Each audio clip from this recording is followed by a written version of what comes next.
here, it's common to think about one reason why it might be a good to make a change, then to think about a counterbalancing disadvantage of changing, and then to shut down and stop thinking about it. The guiding process of listening helps the person keep talking and moving in one direction toward change. You can help the person keep thinking about and exploring the reasons and desire, ability, need for change, instead of bouncing back and forth between pros and cons and then shutting down. In the beginning of this, the first part one reading, I was discussing pros and cons. I was like kind of being sarcastic, like, do we really need a pros and cons list about this? But if it's hard to make a decision, and pros and cons list can work for literally anything, down to like, what restaurant are we eating at? How are we going to change, to so many different things. I love pros and cons list. It just like really gives me perspective. She can work. She starts to talk with others about life she leads. Children are playing on and around the floor, taking turns being seen by a doctor to monitor their condition, and the use of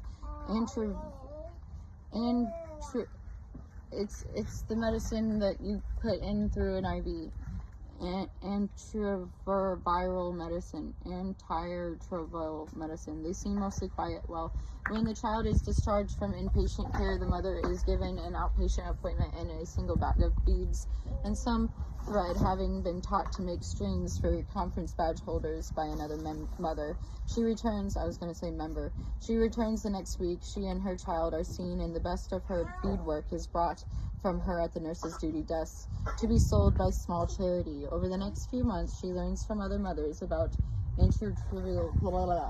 medication use. She forms friendships and talks about the talk informally or privately with any of the counselors working in the clinic. Many women are HIV positive themselves and are volunteered to help others. She uses the income from her first bag of beads to buy more. She now has full-time work and makes regular return visits to the clinic, where they have set up a bank account for her. Just imagine, said the lead pediatrician, the lives these patients lead. It's really impossible to imagine. I try, but I cannot. Looking back, the change process emerged from an experience of profound empathy. Glimpses into their lives prompted action. We are treating only one part of the problem, he remarked some years later. If people don't have adequate food in their stomachs, it impacts on our treatment. If we do nothing about this, the medical problems return to haunt us. The point is this: our responsibilities can